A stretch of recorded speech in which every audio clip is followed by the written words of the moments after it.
Hello everyone, मेरा नाम है प्रदीपिका और हम आज स्टार्ट करने वाले हैं क्लास 10th की एक बहुत ही इम्पोर्टेंट सीरीज़।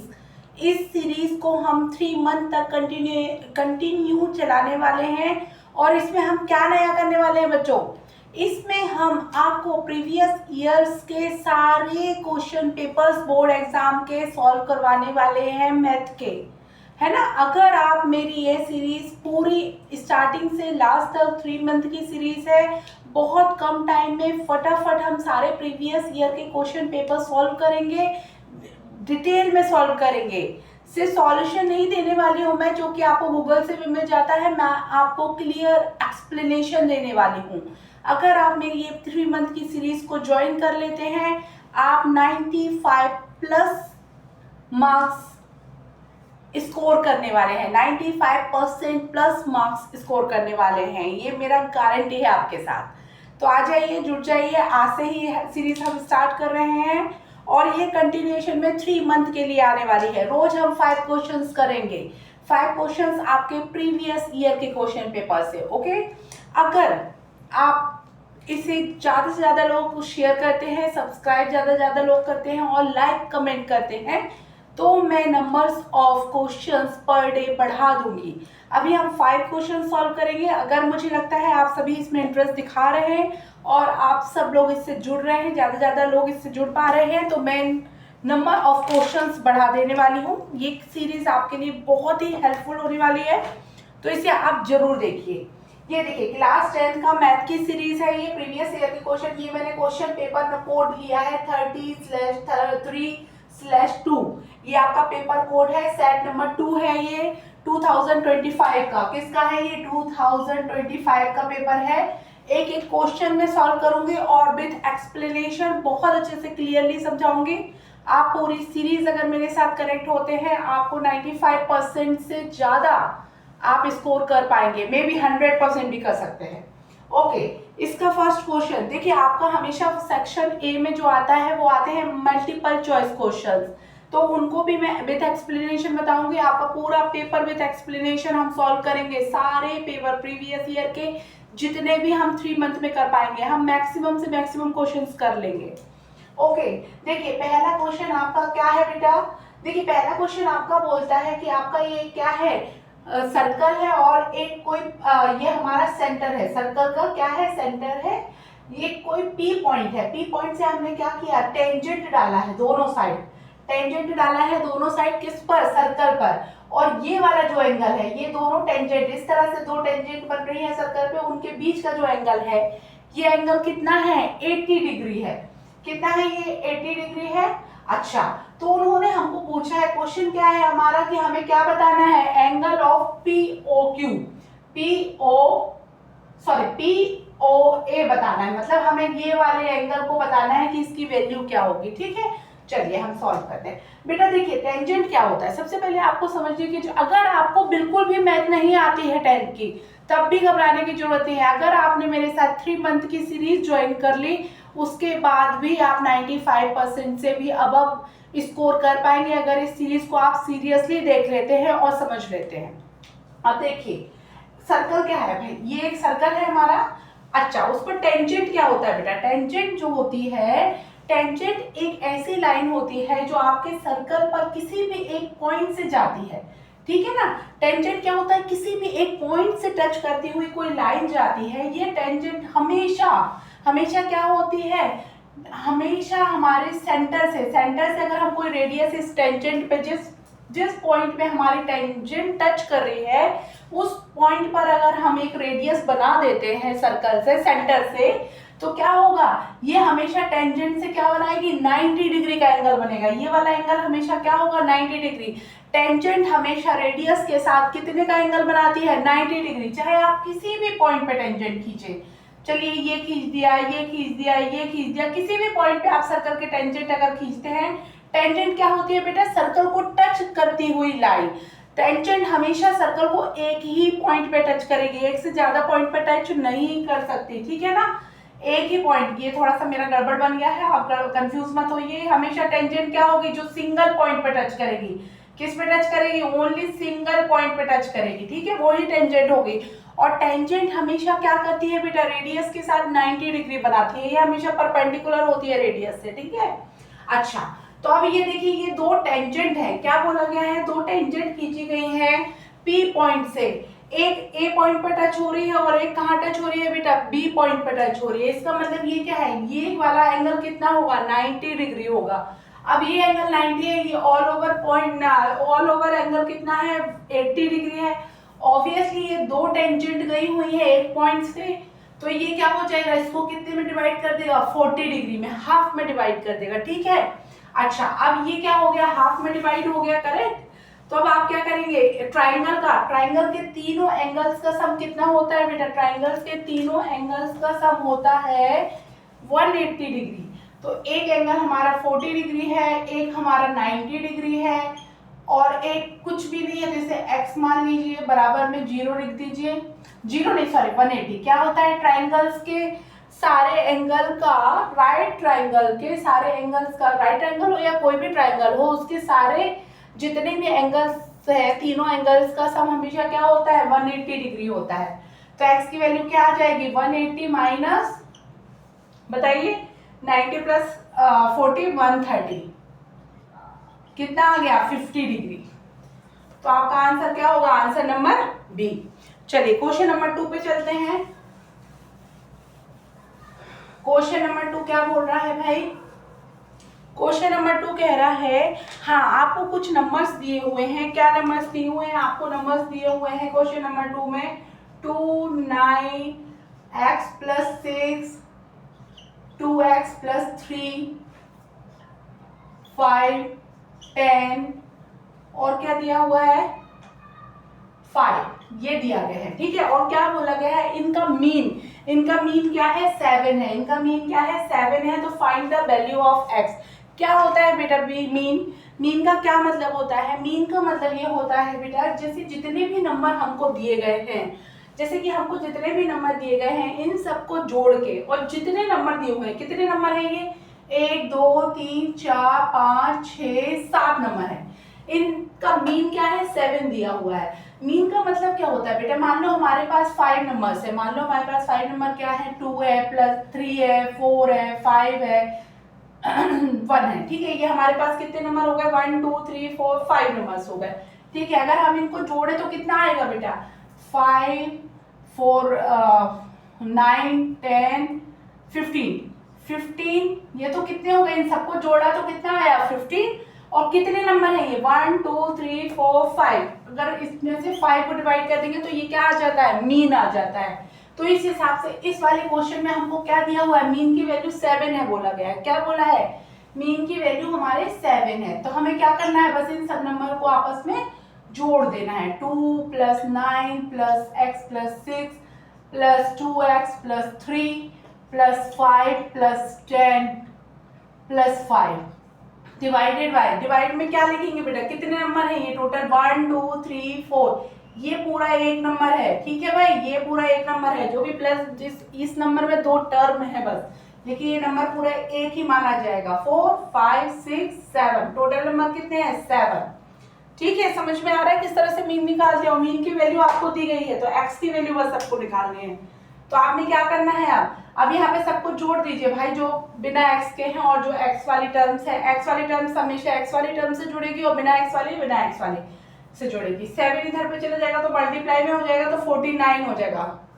इधर क्या हो जाएगा, 2 plus 9 11, 11 plus 6 17, 17 plus 3 20, 20 plus 5 20 plus 5 25, 25 plus 10 35, 35 plus 5 40। तो क्या आ गया ये आपका 40 प्लस x क्या क्या है 1x और ये कितना है 2x, मतलब टोटल कितना हो गया 3x प्लस 3x, ये आ गई हमारी इक्वेशन। अब हम क्या करें, 40 को इस साइड लेके जाएंगे, 40 को इस साइड लेके जाएंगे तो हमारा यहाँ पे क्या बचेगा, केवल 3x बराबर में क्या हो गया 49 माइनस 40, यहाँ पे किसी साइन के साथ ही मतलब प्लस साइन के साथ, इधर ट्रांसपोज होगा तो क्या हो जाएगा माइनस हो जाएगा। तो यहाँ पे आपको क्या मिल जाएगा, यहाँ के आगे यहाँ सॉल्व कर रही हूँ मैं, क्या मिल जाएगा आपको 3x बराबर में क्या मिलेगा 9। तो x की वैल्यू क्या आ जाएगी 9/3, x की वैल्यू क्या आ गई 3। अच्छा अब देखते हैं इसमें ऑप्शंस क्या दिए हुए थे। हाँ करेक्ट, हमको ऑप्शन दिए हुआ था यहाँ पे a दिया था 9, b दिया था 6, c दिया था आपका 5 और d दिया था 3। तो आपका आंसर क्या हो जाएगा d, करेक्ट। चलिए थर्ड क्वेश्चन की तरफ बढ़ते हैं। क्या है third question? Third question of your paper, previous year paper क्या है? थर्ड क्वेश्चन है कि हाँ यहाँ पे बोला गया है बेटा कि हमारे पास दो वॉल्यूम्स है, वो क्यूब्स हैं, दो क्यूब्स हैं, उनके वॉल्यूम का रेशियो दिया हुआ है हमारे पास। क्या इन्होंने थर्ड क्वेश्चन में क्या दिया है बेटा, हमारे पास दो क्यूब्स है। क्यूब क्या होता है, इस तरह का स्ट्रक्चर होता है, ठीक है भाई। क्यूब क्या होता है, इस तरह का स्ट्रक्चर होता है। तो उन्होंने बोला है हमारे पास दो क्यूब्स हैं, उनके वॉल्यूम का रेशियो दिया गया है हमको, इनके वॉल्यूम का रेशियो V1//V2 दिया हुआ है 8/125। और बोला क्या है हमको, बोला गया है हमको रेशियो ऑफ सरफेस एरिया, उनके रेशियो ऑफ सरफेस एरिया निकालने बोला गया है। क्या बोला है, रेशियो ऑफ सरफेस एरिया निकालने बोला गया है, ठीक है ना। अच्छा देखो भाई, अब ये क्यूब दिया हुआ है, क्या क्वेश्चन समझ में आया? आप क्वेश्चन पेपर को, मैं इस क्वेश्चन पेपर को आपके लिंक में अटैच भी कर दूंगी, और आप चाहें तो क्वेश्चन पेपर नंबर दे रखा है मैंने, क्वेश्चन पेपर कोड अपना ये है, सेट 2 है। तो आप प्रीवियस ईयर के क्वेश्चन पेपर तो आपके पास होंगे ही, और नहीं भी होंगे तो मार्केट में भी अवेलेबल है, वेबसाइट्स में भी अवेलेबल है, वहां से निकाल लीजिए, और सॉल्यूशन तो मैं आपको दे ही रही हूँ, ठीक है। अच्छा क्या बोल रही हूँ मैं, दो क्यूब्स हैं हमारे पास। क्या है बेटा, दो क्यूब्स हैं, उनके वॉल्यूम का रेशियो हमको दिया गया है। क्या दिया गया है, उनके वॉल्यूम का रेशियो दिया गया है। अब हमें निकालना क्या बोला है, रेशियो ऑफ सरफेस एरिया निकालने गया है, ठीक है। रेशियो ऑफ सरफेस एरिया क्या होगा वो बोला गया है, रेशियो ऑफ सरफेस एरिया बोला गया, A1/A2 बोला है, ठीक है। अच्छा इसमें ऑप्शन क्या दिए हैं, ऑप्शन दिए हैं आपको, ये दिया है बी ऑप्शन दिया है आपको 4/25 दिया है, सी ऑप्शन दिया है आपको, क्या दिया है सी ऑप्शन 2/5 दिया है, एंड डी ऑप्शन दिया है 16/25, ठीक है भाई। चलो अब इसको सॉल्व करते हैं। भाई क्यूब का वॉल्यूम क्या होता है, सबसे पहले क्यूब की वॉल्यूम क्या होगा, क्यूब की वॉल्यूम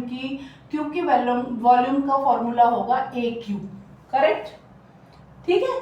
अच्छा तो हम क्या मान ले, V1 का क्या है, ये है, V2 का क्या हो जाएगा भाई, V2 का क्या हो जाएगा, V2 का हो जाएगा A2 क्यूब, ठीक है ना। A क्या है, A मैंने क्या ले लिया बेटा, A ले लिया लेंथ ऑफ वन साइड, और क्यूब है तो क्यूब में, क्यूब होता क्या है बेटा, बेसिकली क्यूब क्या होता है, क्यूब में जैसे मान लीजिए आपका एक स्क्वायर है, स्क्वायर में क्या होता है, चारों साइड्स क्या होती हैं, बराबर होती है।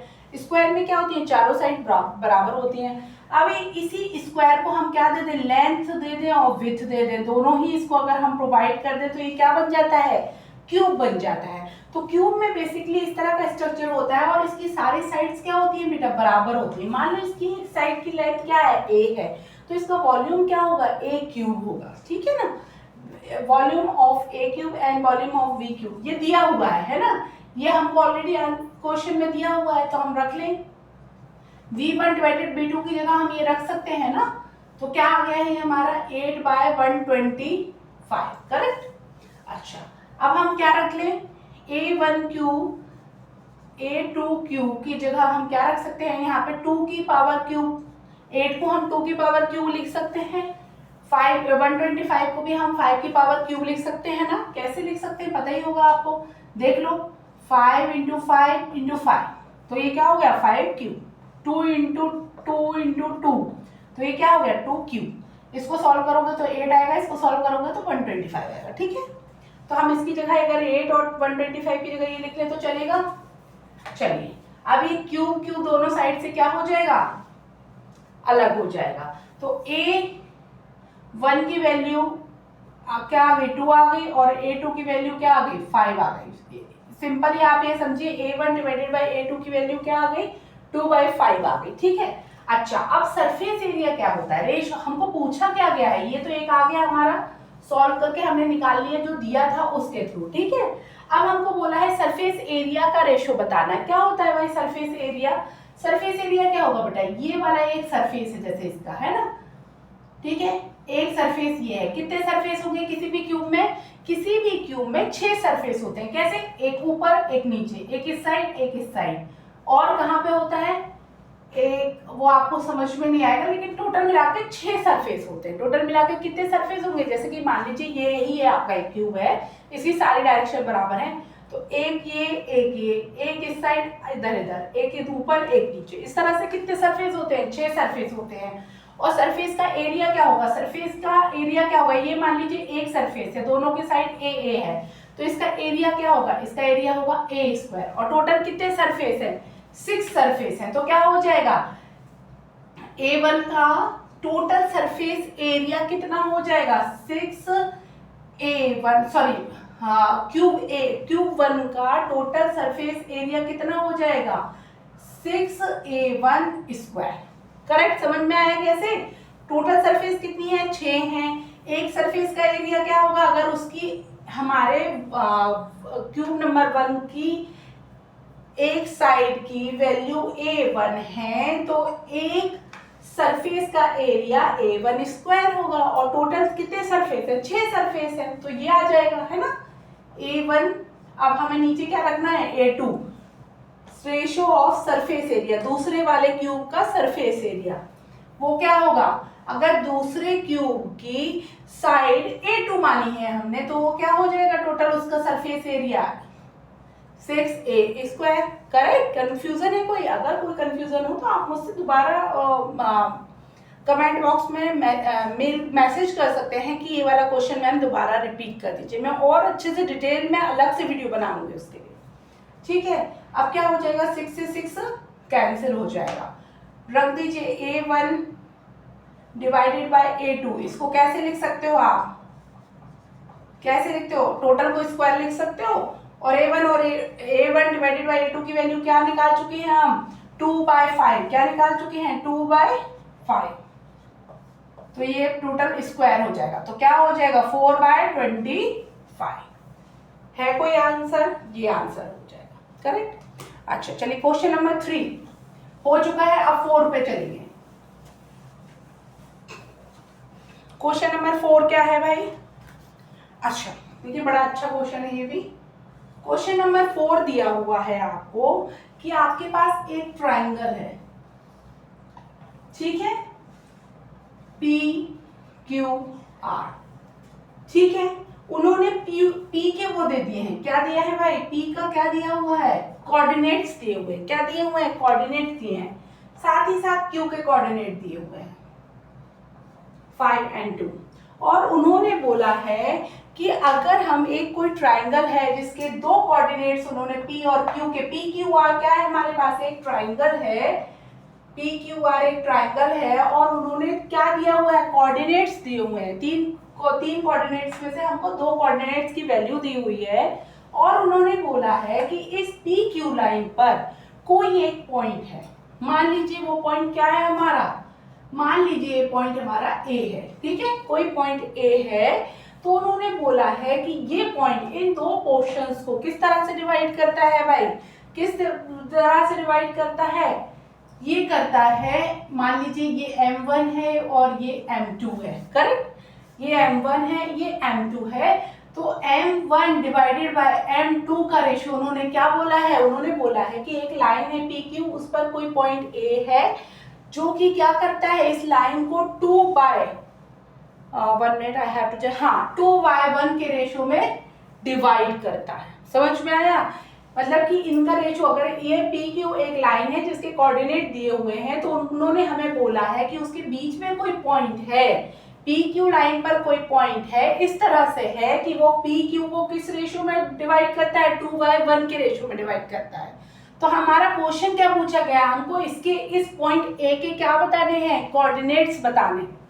ठीक है भाई, देखिए ये आपका आई थिंक चैप्टर नंबर 7 है, क्लास 10th का मैथ का NCERT बुक का, ठीक है ना।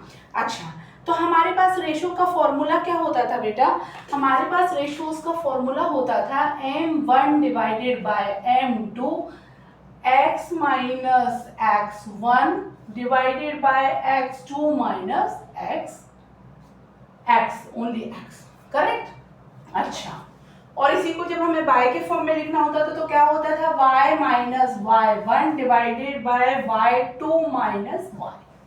ये फॉर्मूला है आपकी बुक में, ठीक है ना। किस चीज का फॉर्मूला है ये, कि अगर कोई दो पॉइंट के कोऑर्डिनेट दिए हैं और उनके बीच में कोई पॉइंट है, थर्ड पॉइंट उन दो लाइन को अगर डिवाइड करता है किसी रेशो में, m1 divided by m2 ratio में डिवाइड करता है, तो उसका ये फॉर्मूला आपकी बुक में दिया हुआ है ऑलरेडी, और ये एक्सप्लेन भी करवाती हूँ मैं, समझाती हूँ ये कैसे आता है। अगर किसी को रिक्वायरमेंट हो तो कमेंट में डालेगा, मैं डिराइव करके दिखाऊंगी आपको, ठीक है। अच्छा, अभी क्या है इसमें m1 डिवाइडेड बाय m2 की वैल्यू ऑलरेडी दी हुई है, हमें निकालना क्या है, a की कोऑर्डिनेट्स निकालने हैं, मतलब हमें इन शॉर्ट x और y की वैल्यू निकालनी है। अच्छा, इसमें अब आप बोलेंगे x1 और y1 क्या है, बेटे ये अगर हमने m1 पोर्शन लिया है तो ये x1 हो जाएगा, ये हमारा y1 हो जाएगा, ये m2 पोर्शन माना है तो ये x2 हो जाएगा, और ये क्या हो जाएगा, y2 हो जाएगा, सिंपल। अब बस फॉर्मूले में पुट कर दीजिए, 2y1 के रेशो दिया है इन्होंने, m1 क्या मान ले हम, m1 क्या हो जाएगा हमारा x की वैल्यू हमें निकालनी है, x1 की वैल्यू हमको ये दी हुई है -1 रख दीजिए, ठीक है। x2 की वैल्यू क्या है 5 है, माइनस x हमको निकालना है, ठीक है। एक तो हमारा इक्वेशन ये बन गया, इससे हमें x की वैल्यू आ जाएगी। निकालें कैसे करेंगे, इसको हम यहाँ पे ले जाएं तो क्या हो जाएगा, ये 2 5 माइनस x बराबर में x माइनस माइनस मिलके +1, ठीक है। 5 into 2 10 minus 2 into x 2x x plus 1, correct. 2x को उस साइड ले जाओ, 1 को इधर ले आओ तो क्या हो जाएगा 10 माइनस 1, और ये क्या हो जाएगा x प्लस 2x। आगे मैं इधर सॉल्व कर रही हूँ, ठीक है। देखिए ये क्या हो जाएगा 3x, इधर 3x हो गया बराबर 9। अब x क्या हो जाएगा 9 डिवाइडेड बाय 3, यहाँ पे मल्टीप्लाई में है 3, डिवाइड में चला जाएगा, तो x की वैल्यू क्या आ गई 3, एक कोऑर्डिनेट क्या आ गया हमारा 3 आ गया, x की वैल्यू क्या आ गई 3 आ गई, ठीक है। अब हमें किसकी वैल्यू निकालनी है, y की, रख दीजिए भाई, y की वैल्यू भी निकाल दीजिए। y की वैल्यू कैसे निकालेंगे, रख दीजिए इसी में m1 डिवाइडेड बाय m2, क्या दिया हुआ है ये 2y1, y की वैल्यू निकालनी है तो y रखिए, y1 की वैल्यू क्या दी हुई है 5 डिवाइडेड बाय y2 की वैल्यू क्या दी हुई है 2 माइनस y। सॉल्व कर दीजिए इस इक्वेशन को, बस जैसे अभी किया था, कैसे करते थे 2 माइनस y बराबर में y माइनस 5, ये क्या हो जाएगा 4 माइनस 2y बराबर में y माइनस 5। सॉल्व कर दीजिए इसको, कैसे करेंगे 2y को उधर पे ले जाएंगे और -5 को इधर ले जाएंगे, तो -5 है यहाँ पे, इधर पे आएगा तो क्या हो जाएगा +5, और ये y है y रहेगा, ये -2y है उधर को जाएगा तो क्या हो जाएगा +2y, तो ये क्या हो गया 9 बराबर में क्या हो गया, ये क्या हो जाएगा 3y। 3 को क्या करें नीचे ले आए तो y की वैल्यू क्या आ जाएगी 9 डिवाइडेड बाय 3 y की वैल्यू भी क्या आ गई हमारी 3। बस हो गया क्वेश्चन सॉल्व, करेक्ट। समझ में आया कैसे क्वेश्चन सॉल्व होते हैं। देखिए ये क्या है, ये क्या है एमसीक्यूज हैं, कहने को एमसीक्यूज है लेकिन प्रॉपर आपको सॉल्व करने हैं, टाइम कंज्यूमिंग है, आप जल्दी तभी कर पाएंगे जब आपकी बहुत अच्छी प्रैक्टिस होगी और आपके कॉन्सेप्ट पूरी तरीके से याद होंगे और आपके सारे फॉर्मूले आपको अच्छे से याद होंगे, ठीक है। नोट्स बनाते चलिए मेरे साथ, तभी जाके आपको कोई फायदा होने वाला है, सिर्फ ऐसे मूवी की तरह देखने से आपको कोई बेनिफिट नहीं होने वाला, ठीक है। और ये 3 मंथ की सीरीज है, अगर आप पूरी मेरे साथ देख लेते हैं तो आपके 95% प्लस इवन 100% भी आ सकते हैं, ठीक है। अच्छा, अब लास्ट क्वेश्चन आज के लिए हम जो सॉल्व करने वाले हैं वो 5th क्वेश्चन है। कल की फिर सीरीज में हम 6 से 10th जाएंगे, फिर नेक्स्ट सीरीज में 10 to 15 जाएंगे। अगर आप इस सीरीज को ज़्यादा से ज़्यादा लोगों से शेयर करते हैं, ज़्यादा से ज़्यादा सब्सक्राइब करते हैं, लाइक करते हैं, तो मैं पर डे 10 क्वेश्चन आपको क्लियरली समझाऊंगी। अदरवाइज जैसे 5 तो चलेगा ही हमेशा, ठीक है। चलिए फिफ्थ क्वेश्चन क्या है। फिफ्थ क्वेश्चन दिया हुआ है साइन थीटा बराबर दिया हुआ है, सॉरी 4 थीटा, साइन 4 थीटा की वैल्यू दी हुई है √3/2 और हमें बोला है देन फाइंड थीटा बाय 3। हमें क्या फाइंड करना है, ये दिया हुआ है साइन 4 थीटा बराबर में क्या दिया है √3/2। तो हमें फाइंड आउट क्या करना है, हमें फाइंड आउट करना है थीटा बाय 3, ठीक है। ये क्वेश्चन है आपका, ठीक है। अब देखिए बेटा, एक्चुअली साइन क्या होता है, देखिए P B P divided by hypotenuse base, है ना। ये क्या होता है बेटा, ये है एक्चुअली हमारे मेन फॉर्मूले हैं sine theta, cos theta and tan theta, उनकी बात है, ठीक है। साइन थीटा क्या हो गया, पी बाय एच, पी मतलब परपेंडिकुलर, एच मतलब हाइपोटेनियस। कॉस थीटा क्या हो गया, base by hypotenuse. And tan theta क्या हो गया, परपेंडिकुलर डिवाइडेड बाय बेस। समझ में आया। अच्छा, अब अपन को दिया है साइन 4 थीटा बराबर ये दिया हुआ है ऑलरेडी, ठीक है।